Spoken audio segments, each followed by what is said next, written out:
Hey guys, thanks for watching this video.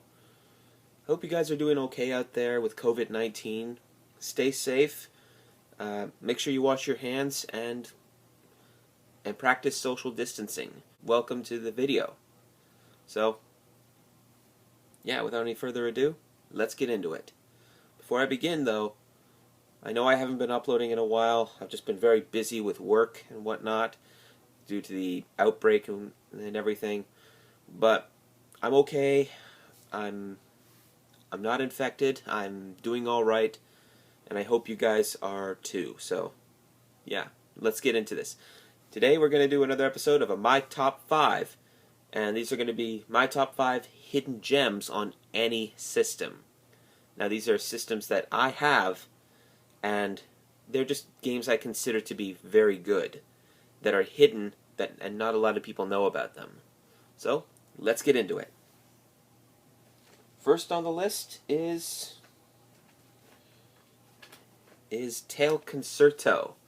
Now, yes, Tail Concerto is a very good hidden gem and is also pretty rare. So if you do find this game, I recommend picking it up because this one, you're not going to get another chance to find it. It's very hard to get. The graphics are incredible for the time. It's a 3D platformer similar to Super Mario 64. The only problem is if you try to play it digitally, it won't become available. Mainly due to the fact that it did not sell well. The game was made by CyberConnect 2 and produced by Atlas in North America, but was produced by Bandai in Japan. And given the fact that this looks like a Saturday morning cartoon, it's a very, very fun game. I highly recommend you check this one out if you manage to find it. So yeah, Tail Concerto.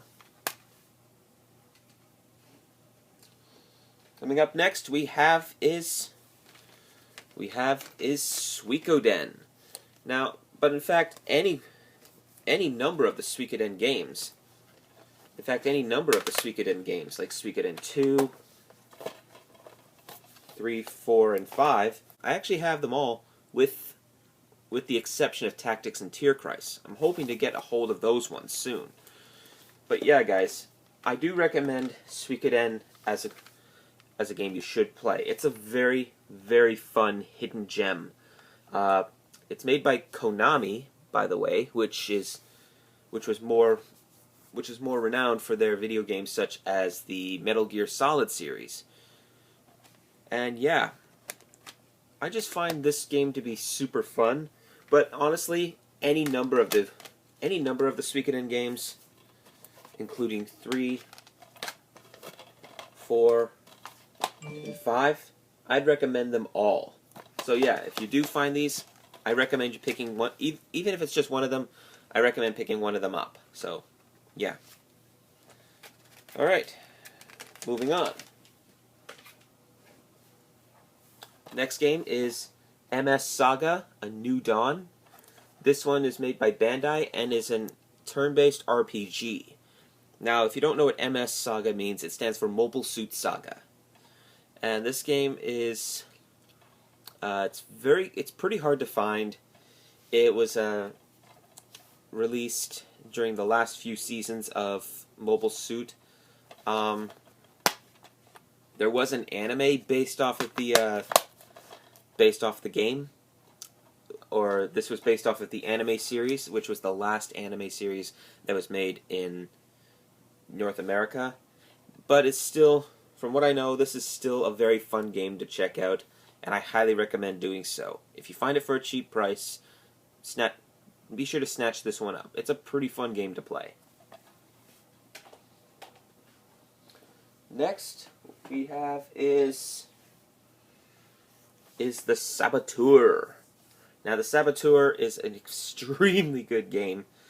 The only it tells the story of a race car driver during World War II turned saboteur. This one here is worth about. You might be able to find it everywhere, but if you do, find it, I recommend picking it up. It's also made by Pandemic Studios, which is one of their last games made. The only major gripe I have with this game is the voice acting is really bad. Like B-level movie bad. But overall, the environments look really cool. The open world segments are amazing, and it feels a lot like GTA mixed in World War II, and it's just so much fun to play the game. So yeah, I'd recommend it. Saboteur, definitely. Before we move on to number one, there are some honorable mentions I'd like to point out.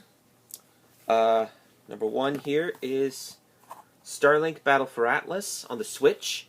Now, if you get this game on PS4 or Xbox One, you're going to get the same experience as you would on the Switch, but the Switch also includes Fox McCloud and many of the other Star Fox teams. So yeah, if you want to switch to them, you get 2 pilots from the get-go, and it's just an all-around fun game to play.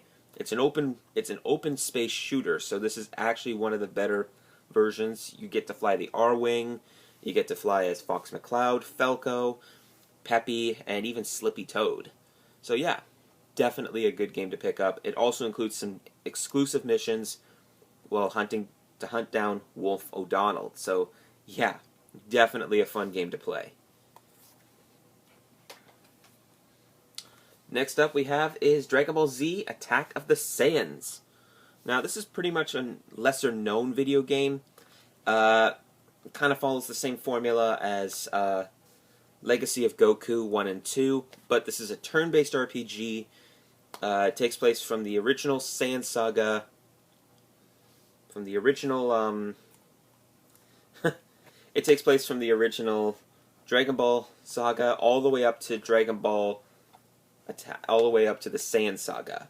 And this is really, really good. I mean, it's an RPG, and it even includes some movie stuff and alternate timeline stuff, where you fight against Broly, and it's just an all-around fun game. I recommend checking this one out if you haven't yet.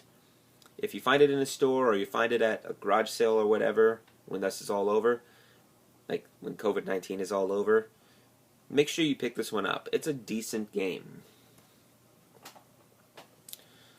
A couple of games I also recommend checking out are the Dragon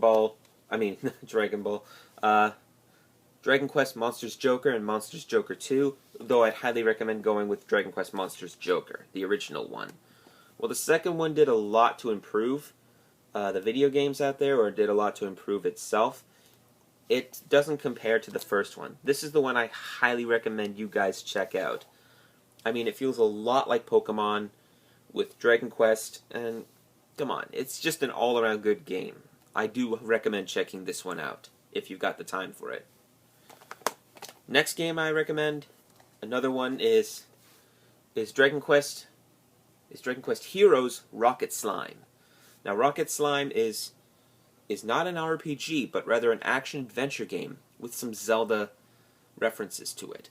Yes, there is a bunch of Zelda stuff in there, and it feels a lot like Pokemon Mystery Dungeon. You play as a slime named Rocket, and you go around saving your town, trying to find its residents after an attack by other beings. You can recruit other monsters into the town to help it out and help you fight the good fight.